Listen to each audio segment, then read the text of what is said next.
그렇습니다. 우리의 소망은 이 땅에 있는 것이 아니라 그 영원한 그 하늘나라에 있음을 믿습니다. 우리 옆에 있는 사람들에게 인사 한번 해볼까요? 영원한 소망을 향해 함께 갑시다. 함께 갑시다. 그 영원한 소망을 향해서 우리가 함께 나아갈 수 있는 우리 청년 1부와 그리고 청년 2부가 되시기를 다시 한 번 더 예수님의 이름으로 축복합니다. 여러분 한 주간도 평안하셨습니까? 날씨가 요즘 갑자기 많이 좋아 따뜻해지고 따뜻하다 못해 더워졌죠? 지금도 보니까 에어컨을 튼 것 같은데 여러분 이 좋은 날씨에 여러분 어떻게 좋은 꽃구경 나들이 많이 다녀오셨는지 모르겠습니다. 뭐 돌아오는 이제 얼마 안 있으면 5월 1일이 노동절이 이제 공식 공휴일이 됐다죠? 그래서 저는 원래 예전부터 노동자였었기 때문에 근로자였었기 때문에 실질적으로 5월 1일 날 쉬었지만 이제는 근로자가 아닌 사람도 5월 1일 날 쉬게 됐다라고 들었습니다. 5월 그리고 4일 날이 월요일이죠.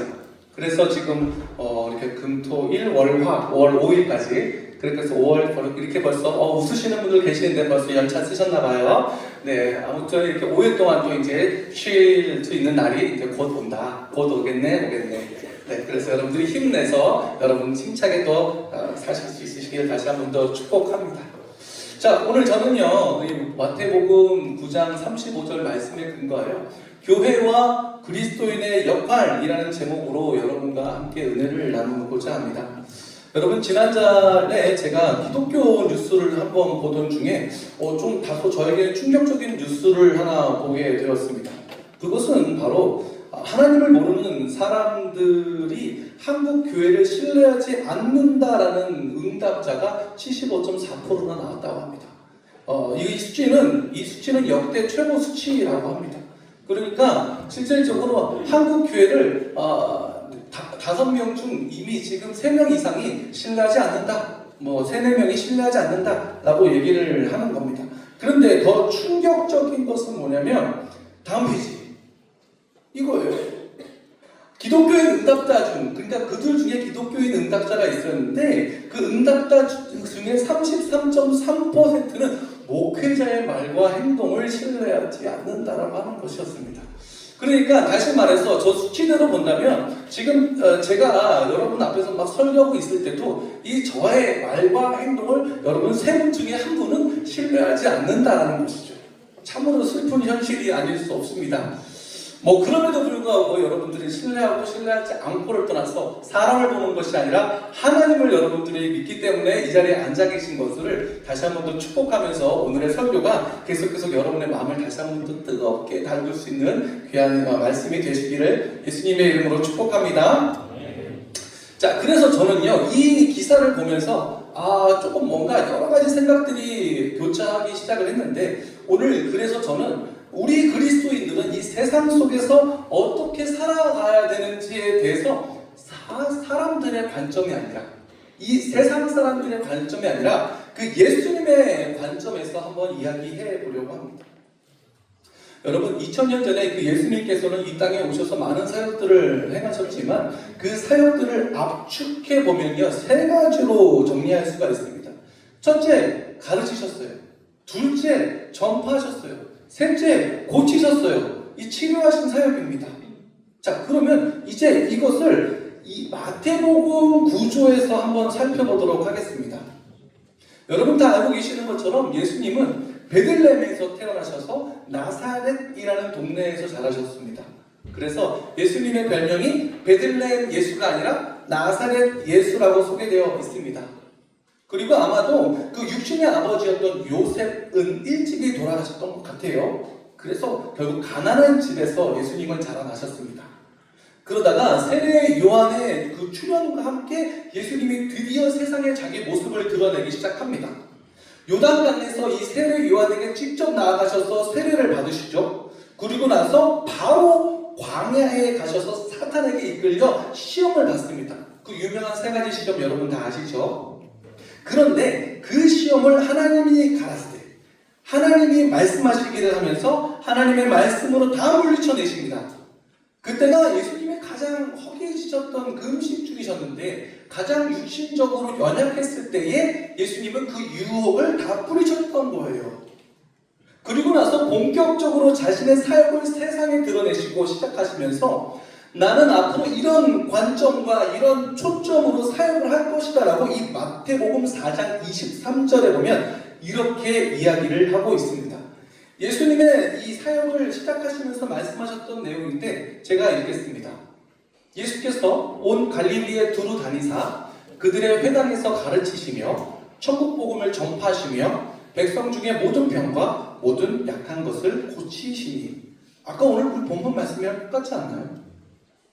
자, 그런데 여기 잘 보시면 그들의 회당에서 무엇을 하셨다고 그랬죠? 가르치셨다라고 하죠. 그리고 천국 복음을 전파하셨다라고 합니다. 그리고 나서 백성 중에 이 모든 병과 모든 약한 것을 고치셨다라는 것을 합니다. 자, 이것을 앞으로 예수님께서 집중적으로 하시겠다라는 것을 이미 앞서 그 마태복음 4장에서 말씀을 하신 겁니다. 그리고 나서 5장에서부터 무슨 내용이 나오냐? 여러분이 잘 알고 계신 예수님의 산상설교가 등장을 합니다. 이 땅의 그리스도인들이 이 천국의 윤리를 붙들고 어떻게 살아가야 될 것인가를 그 유명한 그 산상설교가 마태복음 6장, 7장, 8장까지 등장을 합니다. 그 가운데 뜨문뜨문 많은 그 병자를 고치셨고 귀신을 몰아내시면서 환자들을 일으켰습니다. 그리고 나서 이 오늘 9장의 그 얘기를 반복하는 이 매듭의 차원에서 다시 한번 말씀을 하시는데요. 9장 35절 다시 한번 보실까요? 아까 4장에서 읽었던 내용이 그대로 반복이 됩니다. 예수께서 모든 도시와 마을에 두루 다니사 그들의 회당에서 가르치시며 천국 복음을 전파하시며 모든 병과 모든 약한 것을 고치시니라. 아멘. 이렇게 되어 있어요. 이 말은 내가 바로 이 일을 위해서 이 땅에 왔고 이 세 가지 일에 집중하겠다라는 것입니다. 그런데요, 여러분, 오늘 이 9장에서 등장하는 내용은 앞서 나왔던 똑같은 말이에요. 4장에서 반복된 말 같지만 의미가 조금은 달라요. 어떻게 다른가 하면 다음 구절 10장 1절로 넘어가 보면 알 수 있습니다. 예수께서 그의 12제자를 부르사 더러운 귀신을 쫓아내며 모든 병과 모든 약한 것을 고치는 권능을 주시니라. 아멘. 여러분, 이 12제자는 나중에 이제 예수님의 사도가 됩니다. 그리고 이 땅에 예수 그리스도가 교회의 머리가 되시고 누구의 기초에 하나님의 교회를 설립하셨습니까? 바로 예수 그리스도의 기초 위에 이 12사도를 통해서 교회를 설립하세요. 그러니까 이 12제자는 사실상 지상에 세워질 이 땅의 교회를 상징하는 집단입니다. 예수님의 제자의 집단. 자, 예수님께서 그들에게 뭘 맡겼는가를 한번 보십시오. 12제자를 부르사 더러운 귀신을 쫓아내며 이 모든 병과 모든 약한 것을 고치시는 뭘 주셨다고요? 권능을 주셨다라고 했습니다. 이걸 제자들에게 맡겼다라기보다는 사실상 이 시대에 그리고 이 땅에 세워질 이 교회에 맡긴 사명이라는 뜻입니다. 여러분, 다시 말하면 이 교회는 예수님의 이 사역을 공유해야 된다는 거예요. 다시 한번 말씀드립니다. 교회는 예수님의 이 사역을 공유해야 합니다. 그런 차원에서 매듭을 짓기 위해서 오늘 예수님께서 오늘 이 마태복음 9장 35절에 다시 한번 말씀하셨던 거예요. 자, 그럼 그런 구조 속에서 오늘 본문 말씀 다시 한번 보도록 하겠습니다. 우리 다시 한번 우리 함께 읽도록 하겠습니다. 시작. 예수께서 모든 도시와 마을에 두루 다니사 그들의 회당에서 가르치시며 천국 복음을 전파하시며 모든 병과 모든 약한 것을 고치시니라. 자, 예수께서 모든 도시와 마을에 두루 다니사 그들의 회당에서 첫 번째로 한 것이 뭐라고요? 가르치셨다. 가르치다. 짠. 자, 화면 넘겨주세요. 네, 첫 번째로 가르치셨어요. 이 가르치다를 이 표면적으로는 예를 들어 선생님이 학생들을 가르쳤다. 뭐 이것도 뭐 가르치는 거잖아요. 그런데 이 본문 말씀을 이 헬라어로 보면요, 이 가르치다는 디다스코, 즉 가르치다는 그렇게 표면적이고 단면적인 개념이 아니었습니다. 어떤 개념이 담겨져 있느냐면 반복해서 상대방이 체득될 때까지 가르친다는 뜻입니다. 그런데 거기서 끝나는 것이 아니라 체득된 다음에 그것이 열매와 증거로 나타날 때까지 말합니다. 그러니까 여기서 말하는 가르치다는요, 계속 반복되는 훈련을 통해서 상대방에게 그것이 설득되는 정도가 아니라 설득을 넘어서 체득이 되어서 이 삶의 증거와 열매가 나올 때까지, 여기까지가 성경에서 말하는 가르치다의 의미입니다. 그리고 제자라는 것은요, 훈련되어진 것으로 되는 것이 아닙니다. 그냥 훈련이 되어졌다면 그 되어진 결실이 선교라는 이 포괄적 의미에서 나타나야만 합니다. 그러니까 이 이야기는 굉장히 광범위한 이야기라는 것이에요. 자, 여러분, 이 선교라는 것은 그냥 우리가 알고 있는 선교지에 나가서 뭐 전도하고 뭐 복음 전하는 것만이 선교가 아닙니다. 선교라는 것은요, 어떤 의미에서는 우리의 믿는 자의 전 인생적이고 통합적이고 전체적인 개념으로 보아야만 합니다. 간단하게 이것을 말씀드리면 우리의 삶 전체가 선교적인 삶이 되어야 된다는 것입니다. 즉, 내가 있는 곳이 바로 선교지가 되고 나는 내 주변 사람들에게 복음을 전해야 되는 선교사의 마인드를 가져야 된다는 것입니다. 이 부분에 대해서는 우리가 나중에 선교에 대해서 한번 또 설교하는 시간을 갖도록 하겠습니다. 자, 그럼 이제 두 번째로 이제 볼 차례인데요. 오늘 본문 말씀을 보면 두 번째는 뭐라고 했나요? 천국 복음을 전파하시며 라고 되어 있습니다. 전파하다. 자, 이것을 마태복음 3장 1절에서 2절 말씀을 보시면요, 세례 요한이 이 복음을 전할 때 이렇게 기록이 되어 있습니다. 그때에 세례 요한이 이르러 유대 광야에서 전파하여 말하되 회개하라, 천국이 가까이 왔느니라 하였으니. 자, 세례 요한이 뭐라고 했죠? 전파하여 말하되, 그리고 이어서 회개하라, 천국이 가까웠느니라고 말하고 있죠. 그러니까 이 전파는 세례 요한의 차원에서 사용되었습니다. 그 말이 무슨 말이냐면, 미국이나 뭐 다른 나라 어디를 가도 대한민국 대사관이 있죠. 또한 우리가 어떠한 선교지에 가도 그 나라에 또 대한민국 대사관이 있습니다. 즉, 그 모든 대사관은 다른 나라에 있지만 그 지역과 그 대사관의 공간은 거기가 대한민국이라는 거예요. 자, 이것과 저는 똑같다고 생각을 합니다. 자, 여러분, 우리는 이 땅에 살고 있지만 각자가 어디 지점 같은 경우입니까? 바로 하나님의 나라 지점입니다. 그러니까 우리는 이 하나님의 나라의 대사적 기능을 갖고 있다는 거예요.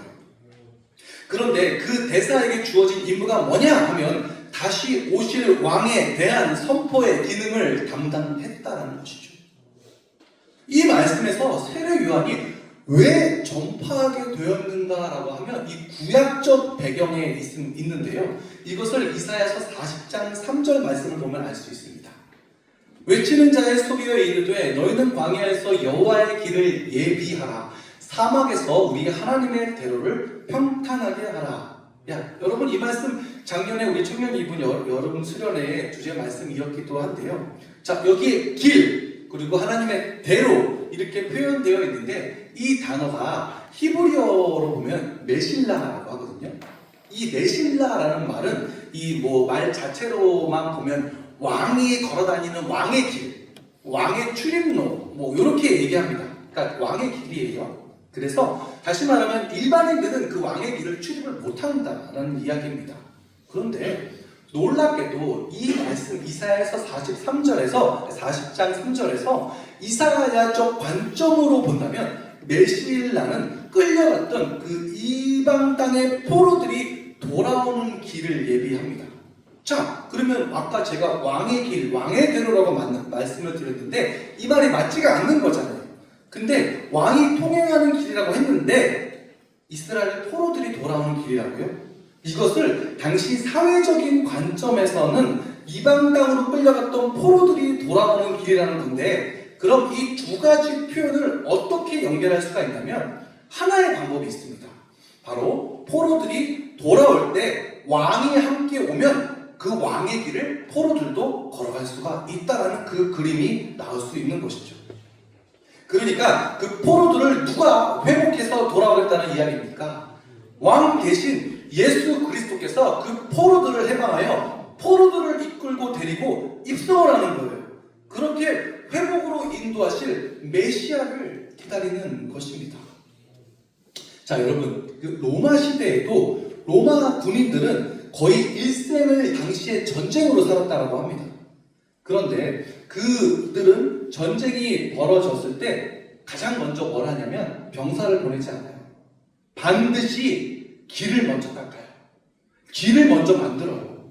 그래서 그 당시에 유행했던 말 중에 오늘날까지 전해지는 유명한 말이 있죠. 모든 길은 로마로 통한다.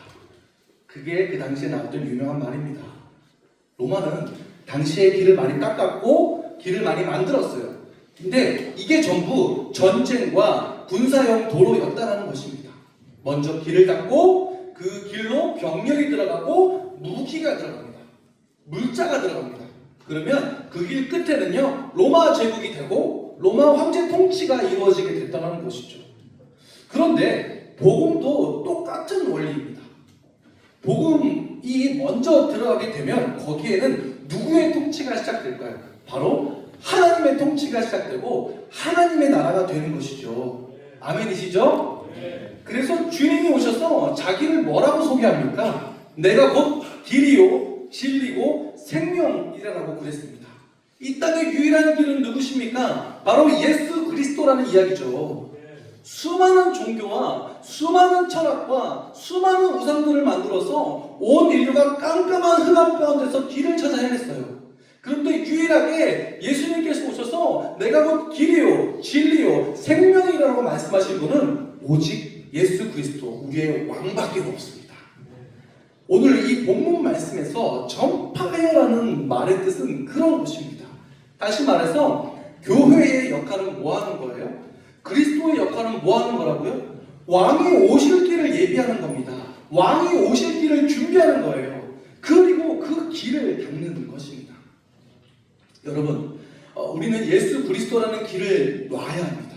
이 어둠의 땅에 그리스도의 복음이 선포되지 않는 이 땅에 그리고 그리스도의 복음이 선포되지 않는 일터에 그리고 학교에 그리고 가정에 그 예수님의 길을 놓는 인생이 우리의 삶이 되어야만 합니다. 그것이 바로 전파한다는 개념인 것입니다. 자, 마지막으로 우리 세 번째로 가르치다, 고치시다죠. 오늘 본문 말씀을 다시 한번 보시면 모든 병과 모든 약한 것을 고치시니라 라고 쓰여 있습니다. 우리가 보통 이 말씀에서 고치시니라에 초점을 많이 맞춥니다. 물론 이 주제가 중요합니다. 예수님은 오셔서 고치는 사역을 하셨어요. 그런데 저는요 이 주제 못지않게 여기에 수식된 중요한 단어 하나가 있다라고 보여지는데 바로 모든이라는 수식어입니다. 모든. 이 모든 병, 이 모든 약한 것이라는 말은 전체적이고 또한 입체적으로도 볼 수 있다라고 저는 생각합니다. 예를 들어서 사람 몸이 아픈 것도 여러분 아픈 거죠. 그런 물리적인 차원을 넘어서 이것을 넓은 관점으로 본다면 여러분 사회도 아파요. 세상도 아픕니다. 이 땅에 병이 들었어요. 여러분 매일 뉴스에서 쏟아져 나오는 수많은 기사거리들을 보면요. 세상이 얼마나 타락했고 병들었는가는 우리가 말 안 해도 여러분 다 알고 있다라고 생각합니다. 특히 돈 때문에, 물질 때문에 더더욱 병은 악화되어 가고 있습니다. 돈의 노예가 되어서 돈에 눈이 머니까 인간의 존엄한 생명과 가치에 대해서 철저하게 짓밟혀 버립니다. 자신의 이익이 먼저예요. 자신의 이익을 위해서라면 옆에 있는 상대방도 밟고 올라가야 됩니다. 상생은 말도 안 되는 이야기예요. 여러분 이게 병든 사회 아니겠습니까? 제가 이번 한 주간 가운데 회사에서 킨텍스에서 전시회가 있었어요. 전시회를 이제 가서 있는데 저희 부스 옆에 다른 부스가 있었거든요. 근데 저희가 기둥을 세우지 않고 있었는데 그 옆에 있는 부스는 기둥을 세웠어요. 그러다 보니까 기둥을 세워서 거기에 그 회사 명이 있습니다. 그러다 보니까 문제가 생긴 게 뭐냐면 저희 부스에서 보면요. 그 회사의 이름이 그 기둥에 써 있다 보니까 저희 회사 부스임에도 불구하고 그 회사 부스로 많은 사람들이 오해를 했었어요. 그래서 정주원에 가서 말씀을 드렸습니다. 우리 지금 이런 상황인데 좀 저거 이름을 좀 어떻게 가르쳐주시면 안 되겠습니까? 안 통해요. 5일 동안 무슨 소리냐? 난 돈 내고 한 거다. 그러니까 너네가 할 수 있으면 너네 방법을 어떻게든 해라. 라고 말을 하더라고요. 솔직히 속상했어요. 근데 방법이 없어서 5일 내내 우리는 그 부스, 저희 부스에서 그 회사 부스를 홍보하고 있더라고요. 너무 솔직히 좀 화가 났었는데 이런 겁니다. 자신의 이익이 먼저예요. 상생은 말도 안 되는 이야기예요. 여러분 이게 병든사회 아닙니까? 이런 병든 현상은요, 정치, 경제, 사회 그리고 종교에 이르기까지 모든 영역에서 총체적으로 나타나고 있어요. 이제는 나 혼자 거룩하게 산다고 해서 결코 안전한 세상이 아닙니다. 누가 나에게 어떠한 해코지를 할 수도 있어요. 이 정신병 같은 것을 앓고 있는 사람들이 이제 그런 스트레스에 짓눌려가지고 폭발 직전에 있는 시한폭탄들이 걸어다니는 같은 사회가 우리 사회가 지금 살고 있다는 것입니다. 그래서 저는 우리 모두가 이 사회적 연대 책임이 있다라고 저는 생각을 합니다. 2000년 전에 예수님은요, 그 당시에 바리새인들의 종교 기득권자에게 얼마나 혁명가에 가까운 일들을 많이 하셨습니까? 우리는 왜 이런 일에 예수님이 집착하셨을까를 한번 생각해 봐야 됩니다. 예수님은 오직 잃어버린 영혼과 그리고 상실한 인간에 대한 매우 뜨거운 마음이 있으셨기 때문 아니었을까요? 이것은 우리가 하나님의 일을 하는 이 모든 그리스도인들에게 굉장히 중요한 동기가 되어야만 합니다. 자, 여러분 오늘 이 본문 35절 다음에 36절에는요 어떤 문장으로 시작하셨는가를 한번 볼까요? 무리를 보시고 불쌍히 여기시니 이는 그들이 목자 없는 양과 같이 고생하며 기진함이라. 이 불쌍히 여긴다는 것은요 예수님의 모든 사역의 기초였고 기반이었습니다. 그것이 십자가 사랑에 나타났던 것이죠. 당시에 그 땅의 모든 백성들이 어떠한 상태였습니까? 이는 그들이 이 성경 말씀과 같이 목자 없는 양과 같이 고생하며 기진함이라 라고 써져 있는 상태였습니다. 여러분 고생이라는 단어와 기진이라는 단어를 우리가 한번 볼까요? 그렇게 외로이 모진 고생을 하고 주인 없이 내팽개진 그 이스라엘 백성들을 보면서 예수님께서 그런 세상과 그런 사회를, 그런 영혼들을 바라보시면서 불쌍히 여기시고 마치 창자가 끊어지는 아픔을 느끼셨던 것입니다.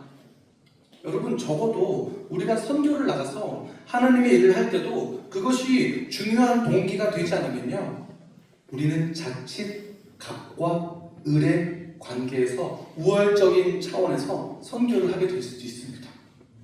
선교 현장에서 벌어지는 소위 나는 돕고 너는 도움을 받고 이런 개념으로 양자 간에 이렇게 이해가 성립될 수 있는 것에 우리는 매우 조심해야 됩니다. 그리고 초반에 말씀드렸던 것처럼 우리는 선교를 할 때만이 아니라 일상 속에서도 그리스도인으로 살면서 이 땅을 불쌍히 바라보며 이 선교적인 사명을 가져야만 한다는 것입니다. 예수님께서도 이 모든 병과 이 모든 약한 것을 고치셨던 것처럼 우리도 이 예수님의 사역을 공유하고 이 땅과 이 백성을 사랑으로 품어야만 합니다. 그렇게 될 때에 하나님께서 역사하시고 이 땅 그리고 이 백성을 회복시켜 주실 것을 믿습니다. 자, 그러면 여러분 오늘 우리는 이 예수님의 이 세 가지 사역을 어떠한 신앙적 기초에서 실천해야만 할까요? 바로 이 예수님께서 영광스러운 이 보좌를 버리시고 이 낮고 낮은 이 천한 이 땅에 내려오신 것을 우리는 한번 초점을 맞춰 보면서 그 예수님을 우리가 닮아가야만 하는데요. 죄의 몸을 입으시고 이 땅에 오신 그 예수 그리스도, 여러분 사역의 모든 동기는요 먼저 내려가는 겁니다. 먼저 찾아가는 겁니다. 낮은 곳으로 가는 겁니다. 예수님은 높고 높은 보좌에서 이 낮고 낮은 이 땅에 내려오셔서 자기 몸을 찢으셔서 생명의 양식으로 우리들에게 나눠주셨습니다. 그것이 요한복음 6장의 사건이죠. 내가 하늘에서 내려온 생명의 떡이다 라고 말씀하신 것처럼 이와 같이 우리도 낮은 곳으로 내려가고 그 다음에 뭘 하냐? 돕고 나누는 관계를 만드는 겁니다. 구제는 나눔으로써 이제 너와 나는 하나가 되는 그런 관계를 형성시킵니다. 그래서 그 결과로 사귐이 이루어지게 되는 겁니다. 내가 그리스도 안에, 그리스도가 내 안에 하나가 되고 사귐이 이루어지는 거예요. 여러분, 다시 한번 정리합니다.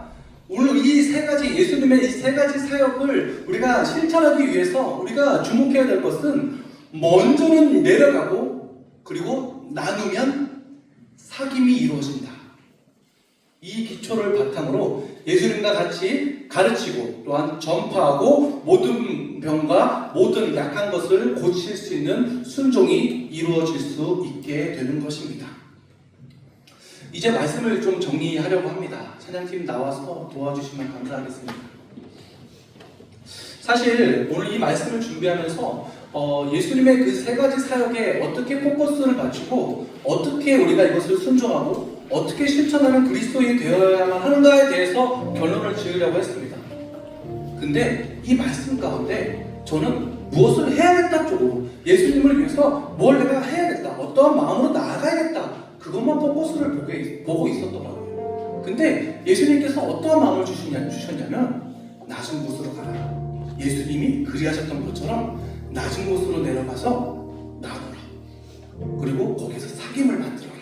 라는 거였어요. 저는 너무나 부끄러워서 그 자리에서 무릎을 꿇고 눈물을 흘렸는데, 이 말씀이 저는 이 설교를 준비하는 바로 나에게 주신 말씀이라는 걸 깨닫게 되었어요. 예수님을 위해서 우리가 열심히 사명을 갖고 나아가는 거 중요하죠. 그 소명을 받은 우리가 그냥 이 땅에서 잘 먹고 잘 사는 거 맞추는 것이 아니라 우리가 하나님의 일에 충성된 일꾼으로 거룩한 백성으로 살아가는 건 중요하죠. 근데 그 전에는 우리가 먼저 예수님을 닮아가는 것이고, 예수님께서 하셨던 것은 지난주에 이성훈 목사님께서 설교 말씀의 주제를 사랑하는 거예요. 사랑. 이것이 기반이 되어야지만 우리는 내려갈 수 있고 낮은 곳으로 갈 수 있고 거기서 나눠줄 수가 있고 그 안에서 사귐이 있는 거예요. 그 말씀은 설교를 준비하는 저에게 깨닫게 해주시더라고요. 너무 부끄러웠습니다. 여러분들에게도 이러한 사귐을 만들 수 있도록 먼저 우리가 우리 옆에 있는 지체들을 사랑하고 그리고 내 주변에 있는 이웃을 사랑할 수 있는 우리 모두가 되어지기를 소망합니다. 그래서 우리는 그렇게 벅찬 주님의 사랑을 담아서 이 온 지역을 어둠의 땅이 길을 만드는 교회가 되어질 수 있기를 소망합니다. 세상 사람들이 외면받고 세상 사람들이 교회를 신뢰하지 않아도 괜찮습니다. 우리는 그저 그 사람들에게 잘 보이기 위해서 이미지를 포장하는 것에 우리가 에너지를 쏟는 것이 아니라 우리가 예수님을 닮아가는 삶을 우리가 실천할 수 있다면 그것으로 세상 사람들과 사귐을 만들 수 있을 거라고 생각을 하고 그들을 하나님의 품으로 인도할 수 있을 거라고 저는 믿습니다. 빛을 들고 세상에 나가서 이 어둠 속에 고통받고 있는 영혼들에게 그 빛을 우리가 함께 전합시다. 그리고 다시 한번 이 말씀이 나의 남은 인생 모든 전 영역 속에서 주님께서 이 명하시는 삶의 중요한 동기임을 우리가 기억합시다. 그리고 다시 한번 이 말씀에 순종되어지는 우리의 고백이 되어질 수 있기를 예수님의 이름으로 축복합니다.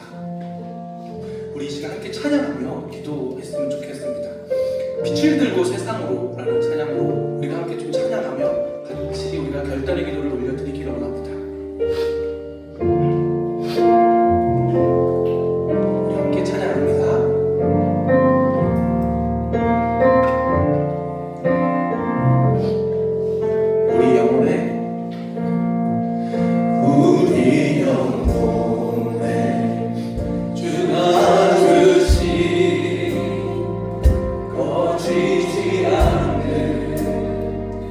빛이 돼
우리를 구원하시기 위해서 우리의 십자가 못 박혀 돌아가신 그 예수님의 사역을 우리가 이 시간 함께 다시 한 번 더 바라보기를 원합니다.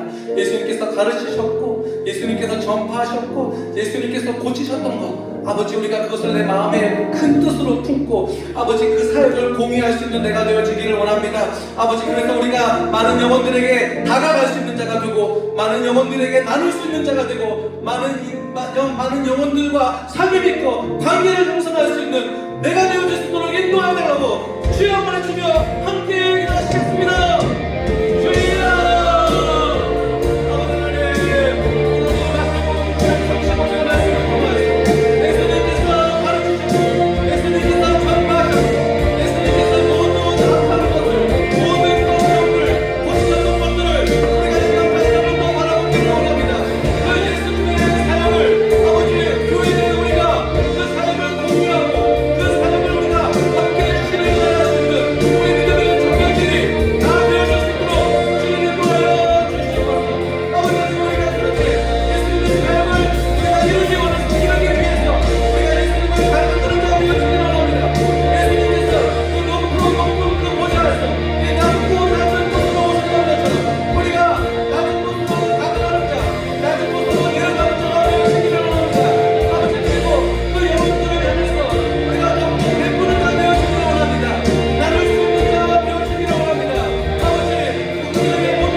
하나님께서 이 교회를 위해서 기도하게 하십니다. 아버지, 우리가 더욱더 하나님의 사역을, 예수님의 사역을 우리가 함께 공유하면서, 우리가 예수님의 사역을 함께 동참하면서, 함께 실천하면서, 아버지, 이 마지막 시대에 주님 다시 재림하실 그날까지 아버지, 우리가 이 믿음의 이 사역을 멈추지 않는 우리 교회, 우리 청년들이 되어줄 수 있도록 주님 인도하여 주셔서, 아버지, 그렇게 되어줄 수 있도록 우리 이 공동체 안에서 우리가 더욱더 다가가고 그들 가운데 나눌 수 있고, 또한 우리들과 함께 사귐이 있고 사랑이 넘칠 수 있는 이 믿음의 공동체, 이 청년들과 이 교회가 되어줄 수 있도록 인도해 달라고 다시 한 번 더 주여 한번 크게 외치며 함께 기도하시겠습니다. 주여, 말씀을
빛을 반사시킬 수 있는 거울입니다.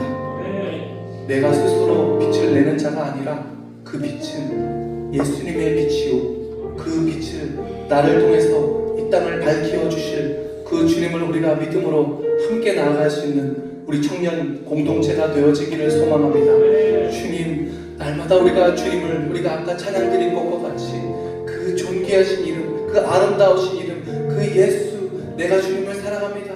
예수, 내가 그 주님을 닮기 원합니다. 예수, 내 마음 가운데 임하여 주옵시고 날마다 예수님을 자랑하며 살아갈 수 있는 내가 되어줄 수 있도록 인도하여 달라고, 우리가 항상 우리가 주 앞에 간절하게 고백하며 나아갈 수 있는 이 마지막 시대에 주님께 쓰임받을 수 있는 우리 청년들이 다 되어줄 수 있도록 주님 인도하여 주십시오. 나를 위해서 사는 것이 아니라 주신 것도 주님이시고 거두어 가시는 것도 주님이시기 때문에 내 소유는 아무것도 없고 내 스스로 만든 것은 아무것도 없음을 이 시간 고백하면서 다시 여호와께 돌아갈 수 있는 나와 우리 모두가 다 되어줄 수 있도록 주님 인도하여 주시옵소서. 주님 앞으로 나아갈 때 우리의 삶이 안전해지고 비로소 평안이 넘칠 줄로 믿습니다. 우리가 날마다 이 믿음의 경주를 편대를 향하여서 거룩하게 달려나갈 수 있는 우리 믿음의 청년 공동체가 되어줄 수 있도록 주님 인도하여 주시옵소서.